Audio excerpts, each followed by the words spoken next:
It starts with a simple phrase that sounds like praise. "You're such a good child," they say, smiling down at you with approval in their eyes. And you feel something warm spread through your chest, a confirmation that you're doing it right, that you're safe, that you're loved. But beneath that warmth, something else is happening.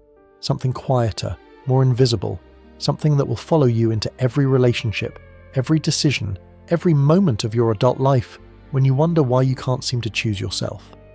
Because being the obedient child isn't just about following rules. It's about learning that your worth is conditional.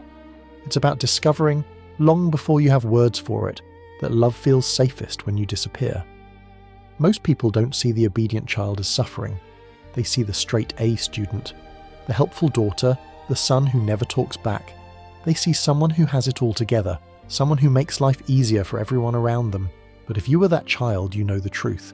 You know what it feels like to swallow your own voice because speaking up felt dangerous.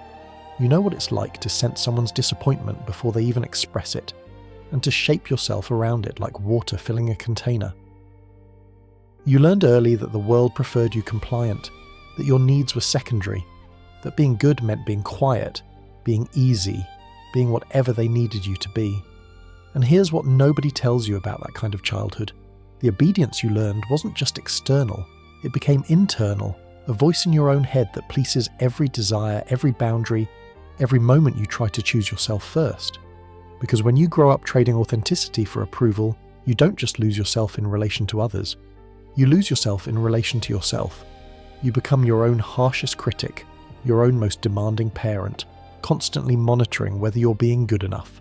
This is the hidden pain of the obedient child. Not the visible rebellion, not the dramatic fallout, but the quiet self-abandonment that looks like maturity but feels like suffocation. Let's start with where it begins. Because obedience doesn't usually start with cruelty. It starts with something much more subtle, something that often goes unnoticed even by the child experiencing it. You might have been 3 or 4 years old, expressing a feeling, maybe anger or sadness or frustration. And instead of that feeling being met with curiosity, it was met with correction. "Don't cry," they said, or "stop being dramatic," or "you're making everyone uncomfortable." The message was clear. Your emotions were too much. Your feelings were a problem to be managed, not a truth to be honoured. So you learned to manage them yourself. You learned to scan the room before expressing anything, to check the emotional temperature, to make sure your feelings wouldn't disrupt the peace. You became emotionally self-sufficient long before your nervous system was ready for it, and the adults praised you for it. "You're so mature," they said.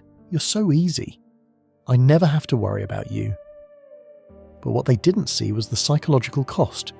Every time you swallowed your anger to keep the peace, every time you pretended to be fine when you weren't, every time you put someone else's comfort above your own truth, you were sending a message to your deepest self. That message was simple. You don't matter as much as they do. Your feelings are less important. Your needs are negotiable.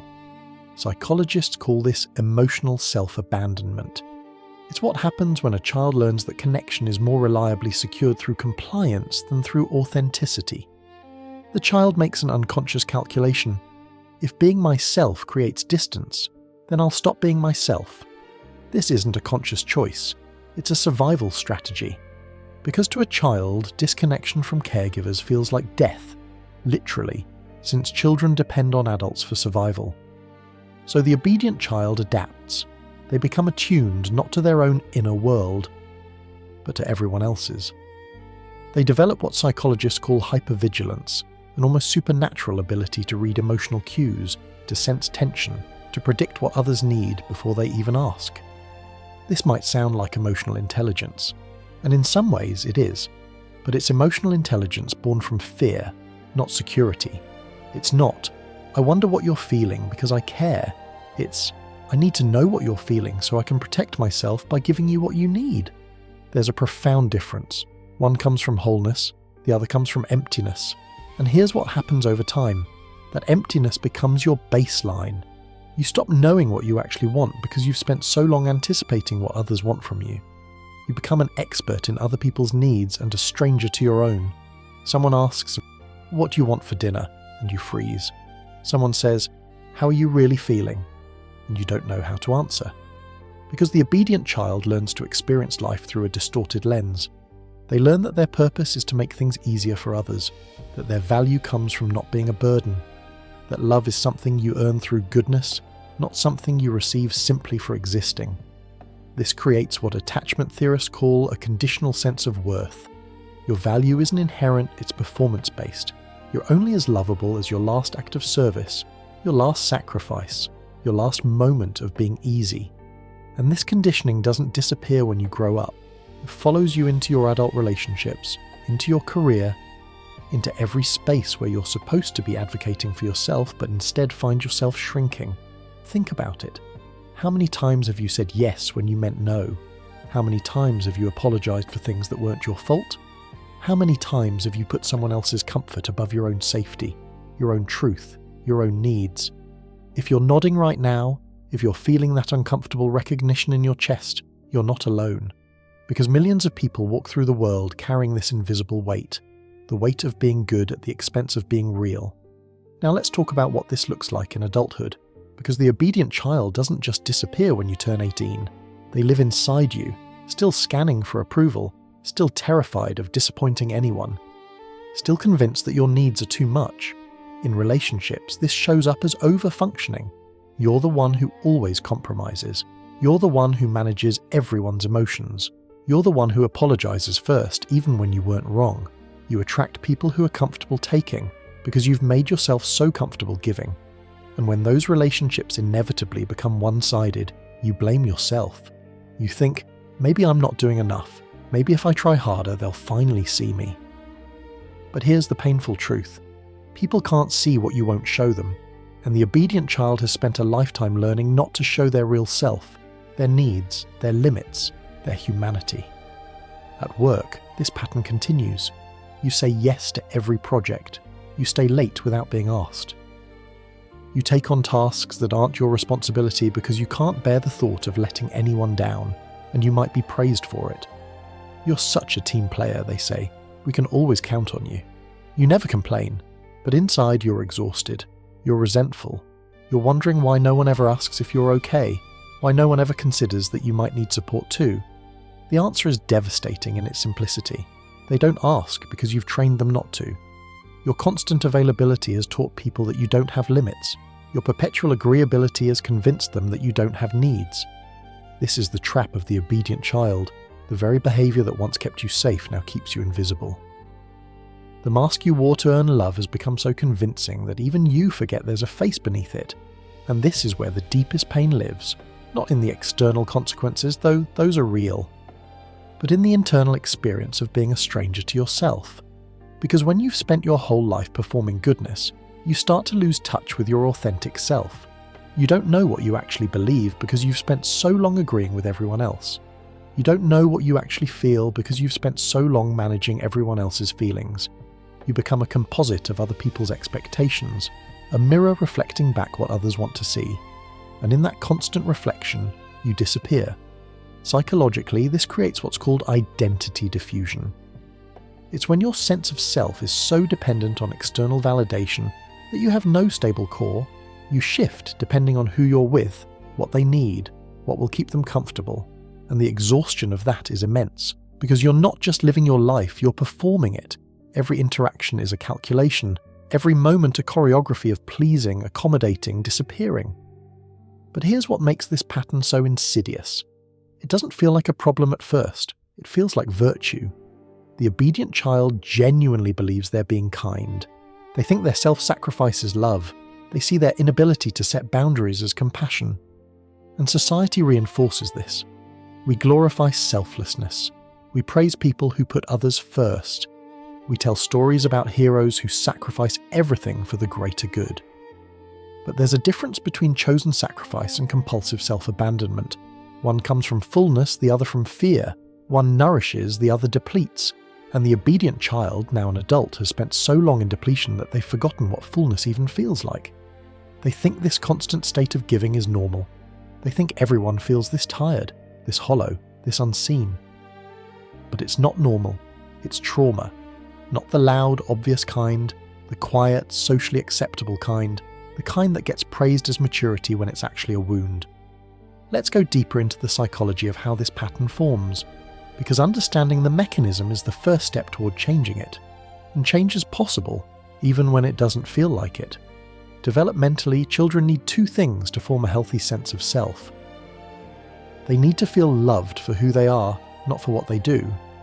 And they need to feel safe expressing the full range of their emotions, including the difficult ones. When either of these needs isn't met, the child adapts. And one of the most common adaptations is becoming obedient. Because if love feels conditional, if approval seems to depend on being good, the child will choose goodness over authenticity every single time. This isn't weakness, it's intelligence. It's the nervous system doing exactly what it's designed to do, which is to ensure survival by securing attachment. But what works in childhood becomes a prison in adulthood. Because the strategies that helped you survive a dysfunctional environment will suffocate you in a healthy one. Think about it. If you learned that conflict means abandonment, you'll avoid conflict even when it's necessary. If you learned that your needs are burdensome, you'll never ask for help even when you desperately need it. You'll choose familiar discomfort over unfamiliar growth. You'll stay in relationships and situations that hurt you because at least you know how to navigate that pain. The unknown feels more dangerous than the known, even when the known is killing you slowly. This is what psychologists call repetition compulsion.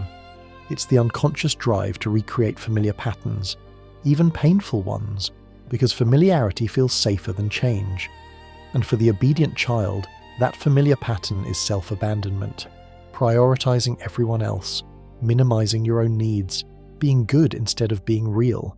But here's what that pattern costs you. It costs you your voice, your boundaries, your ability to know what you want and to believe you deserve to have it.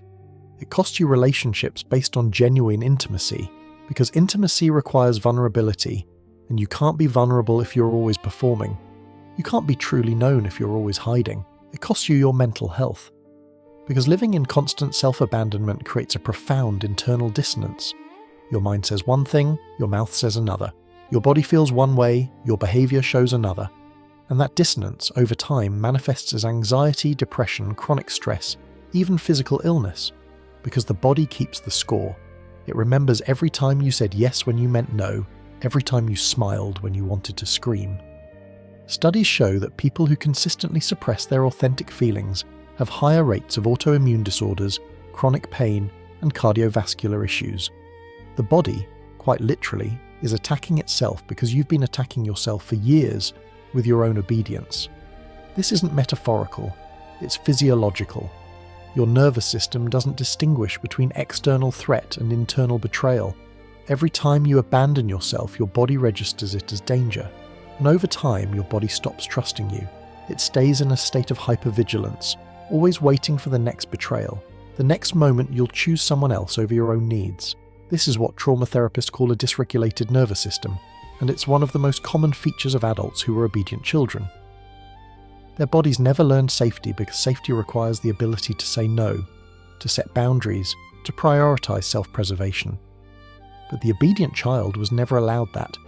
So they walk through life in a constant state of low-level threat, always scanning, always performing, never resting. And rest, real rest, becomes almost impossible. Because to rest, you have to stop performing. You have to trust that you're worthy without doing anything. And that's the one thing the obedient child never learned. So they stay busy, they stay useful, they stay good. Because stopping feels like death, like disappearing, like proving that they were never valuable for who they were, only for what they could provide. This is the existential terror at the heart of the obedient child's experience. The fear that if you stop being good, no one will love you, that your worth is contingent, provisional, always one mistake away from being revoked. And that fear drives everything. The people-pleasing, the over-functioning, the inability to rest, the constant anxiety that you're not doing enough, being enough, giving enough. But here's the truth that the obedient child needs to hear, the truth that might change everything if you can let it in. You were never supposed to earn love. Love isn't something you achieve through good behavior. It's something you deserve simply for existing. And the love that requires you to abandon yourself isn't love at all. It's conditional approval. It's a transaction. It's you performing in exchange for scraps of affection that leave you hungry no matter how much you give. Real love, healthy love, doesn't ask you to disappear. It invites you to emerge. It says, show me who you really are, including the parts you think are too much, too messy, too difficult. Real love can hold your anger, your sadness, your needs. It doesn't punish you for having limits. It doesn't withdraw when you set boundaries. But if you've never experienced that kind of love, it's hard to even imagine it. It's hard to believe it exists. And even when it shows up, you might not recognize it because it feels so unfamiliar, so unsafe. Because safety to the obedient child feels like danger. Unconditional acceptance feels suspicious. Someone saying, you don't have to earn my love, sounds like a trap. So you keep performing, you keep proving, you keep being good even when it's killing you. Because at least that's familiar. At least you know the rules of that game. But what if you stopped playing? What if you allowed yourself to be difficult, to have needs, to say no without apologizing? What if you risked disappointing someone and discovered that the world didn't end, that the relationship survived, that maybe, just maybe, they respected you more for having boundaries than they ever did for being endlessly available? This is where healing begins, not in understanding the pattern, though that helps, but in daring to break it, in choosing yourself even when every instinct screams at you to choose someone else. It starts small. It starts with noticing. Noticing when you're about to say yes and you don't want to. Noticing when you're about to apologize for something that isn't your fault. Noticing when you're managing someone else's emotions at the expense of your own. Just noticing, without judgment, is revolutionary. Because for so long you've been on autopilot. You've been responding from conditioning, not from choice. But when you notice, you create space. Space between stimulus and response. Space where a different choice becomes possible. And in that space, you can ask yourself a radical question. What do I actually want? Not what will keep the peace. Not what will make them happy. What do I want? At first, you might not know. The question might feel foreign, even threatening. Because wanting something for yourself, prioritizing yourself, feels selfish when you've been trained to believe your needs are secondary. But selfishness and self-care are not the same thing. Selfishness is taking at the expense of others. Self-care is honoring your own needs without apologizing for them. And you're allowed to do that. You're allowed to have needs. You're allowed to have boundaries. You're allowed to choose yourself without being a bad person. In fact, choosing yourself might be the most ethical thing you can do. Because when you constantly abandon yourself, you're not actually helping anyone. You're creating relationships based on resentment and imbalance. You're teaching people that it's okay to take from you without reciprocity. You're modeling for your children, if you have them, that love means self-erasure. You're perpetuating the very pattern that hurt you. Breaking the pattern isn't just about you. It's about stopping the cycle. It's about refusing to pass on the wound. And that requires something incredibly brave. It requires you to disappoint people, to set boundaries even when they push back. To say no even when they call you selfish. Because they will push back. People who benefit from your obedience will not celebrate your evolution. They'll try to guilt you back into the role you've always played.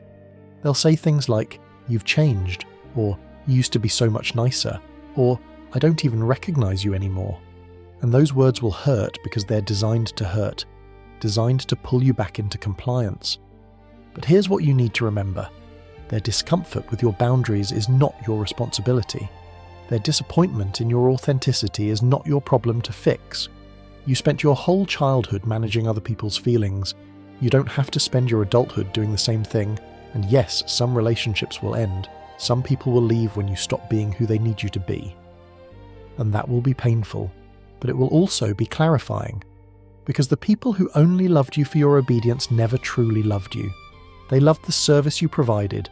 They loved the convenience of your compliance. Real love stays when you set boundaries. Real love respects your no. Real love doesn't punish you for having needs. And once you start experiencing that kind of love, once you start building relationships based on reciprocity and mutual respect, you'll wonder how you ever settled for less. You'll look back at your younger self, the one who said yes to everything, who apologized for existing, who believed they had to earn love through goodness, and you'll feel compassion for them. You'll understand that they were doing the best they could with what they knew, that their obedience was a survival strategy, not a character flaw, and you'll thank them for keeping you safe all those years, for navigating an environment where authenticity felt dangerous, for getting you to this moment where a different choice is finally possible, but you'll also gently release them. You'll tell that younger self, you don't have to be good anymore, you don't have to be easy, you don't have to disappear. You're allowed to take up space, you're allowed to be complicated, you're allowed to need things and to ask for them without shame. You're allowed to be human, messy, imperfect, sometimes difficult, always worthy human. This is the work of healing from obedient child conditioning. It's not a single moment of realization. It's 1,000 small choices over months and years.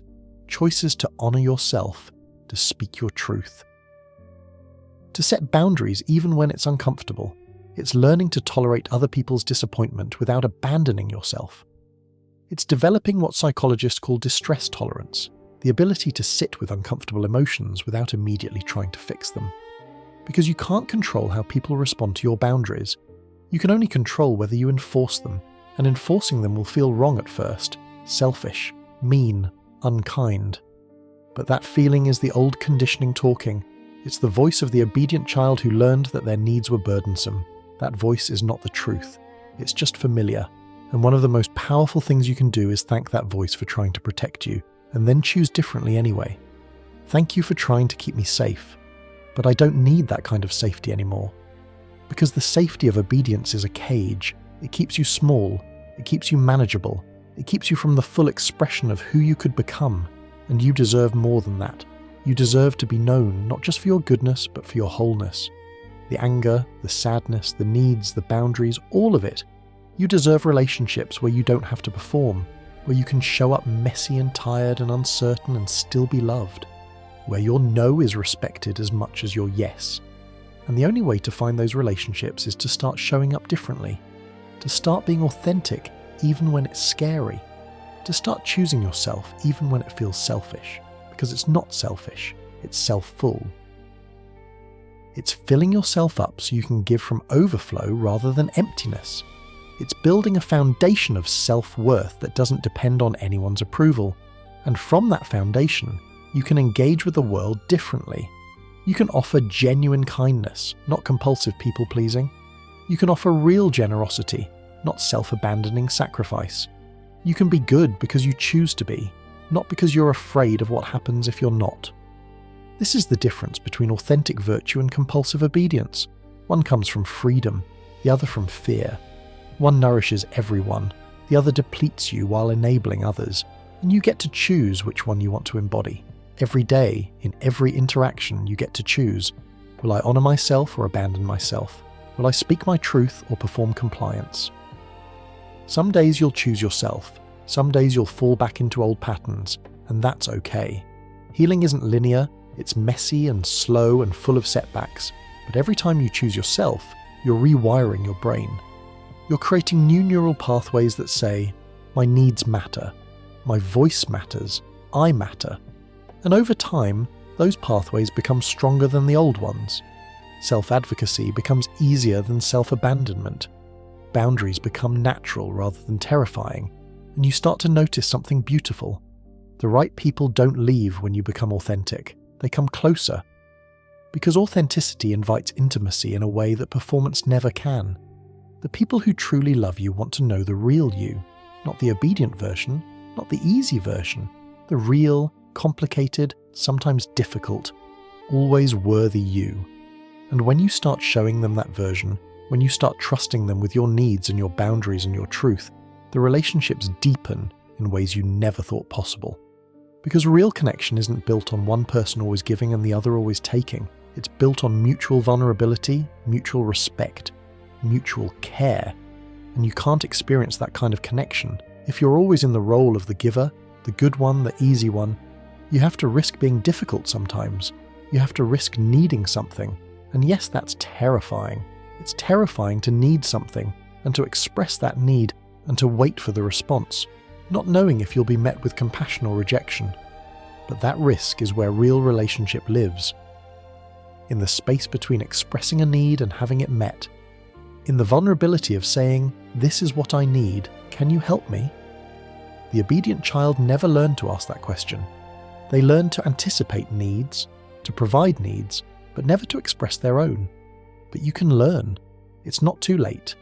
You can practice asking for help, for support, for what you need. And you can practice tolerating the discomfort of not knowing how people will respond, because their response is their responsibility, not yours. Your responsibility is to honour your own needs, to speak them clearly, to enforce your boundaries kindly but firmly, and some people will rise to meet you there. They'll say, "Thank you for telling me, I want to support you." They'll respect your boundaries and adjust their behaviour accordingly. Those are your people. Those are the relationships worth nurturing, not the ones where you have to shrink to fit, but the ones where you can expand and be celebrated for it. And as you build those relationships, as you start experiencing reciprocity and respect, something inside you will start to heal. The wound of the obedient child will begin to close. You'll start to believe, not just intellectually but viscerally, that you're worthy of love without performing for it, that your needs are legitimate, that your voice deserves to be heard, and that belief will change everything. It will change how you move through the world, how you show up in relationships, how you advocate for yourself at work, how you parent your children if you have them. You'll break the cycle. You'll be the one who says, "It stops with me. I won't pass this wound to the next generation." And that's not just healing, that's transformation. That's taking the pain of your experience and turning it into wisdom. That's honouring the obedient child you were by refusing to abandon the adult you've become. Because you deserve to live a life where you're not constantly performing, where you can rest without guilt, where you can need things without shame, where you can be difficult sometimes and know that you're still lovable. You deserve to exist in your full humanity, not just the good parts, not just the easy parts, all of it. The mess, the complexity, the needs, the boundaries, the voice. All of you deserves to be seen. All of you deserves to be loved, not in spite of your humanity, but because of it. And the journey from obedient child to authentic adult is the journey of reclaiming that truth, of remembering what you forgot or maybe never knew, that you were always worthy, always enough, always deserving of love, not because of what you do, not because of how good you are, but because you exist, because you're here, because you matter. That's the truth the obedient child needed to hear and never did. That's the truth you can give yourself now. Every day, in every choice to honour yourself, you're speaking that truth. You're saying, "I matter, my needs matter, my voice matters." And slowly, gradually, you'll start to believe it. Not just think it, but feel it in your bones. And when you do, when you truly believe in your own worth, everything changes. The relationships that drain you will naturally fall away. The situations that require you to shrink will become intolerable, and you'll start building a life that actually fits you. A life where you don't have to perform. A life where authenticity is the baseline, not the exception. That's the promise of this work. Not that it will be easy, not that it will be quick, but that it will be worth it. Because the alternative is spending your entire life being good for everyone else and a stranger to yourself. And that's not living. That's surviving in a prison of other people's expectations. You deserve more than survival. You deserve a life that's yours. Messy, imperfect, beautifully, authentically yours. And it starts with one choice. The choice to honour yourself. To speak your truth. To set a boundary. To say no without apologising. Just one choice. And then another. And then another. Until one day you wake up and realise you're not the obedient child anymore. You're someone new, someone whole, someone who knows their worth and doesn't need anyone's permission to claim it. That's who you're becoming. That's the journey you're on. And even though it's hard, even though it hurts sometimes, even though you'll doubt yourself 1,000 times along the way, you're not alone. There are millions of us walking this same path, unlearning obedience, reclaiming authenticity, learning finally to choose ourselves. And every time one of us breaks free, we make it easier for the next person. We prove that it's possible, that you can survive disappointing people, that you can thrive beyond goodness. So keep going, keep choosing yourself, keep honouring your needs, keep speaking your truth even when your voice shakes. Because you're not just healing yourself, you're healing the obedient child in all of us. And that matters. You matter. More than you were ever allowed to believe, more than you were ever taught to know, you matter. Not for what you do, for who you are. And who you are is enough. It always was. It always will be. Even when you're difficult, even when you have needs, even when you're not being good, especially then. because that's when you're being real, and real is what the world needs. Real is what love requires. Real is who you've always been beneath the obedience. Welcome home. Welcome back to yourself. Welcome to the rest of your life, the one where you finally get to be you. Not the good version, not the easy version, just you. Messy, complicated, sometimes difficult, always worthy you. And maybe, just maybe, that's exactly who you were always meant to be.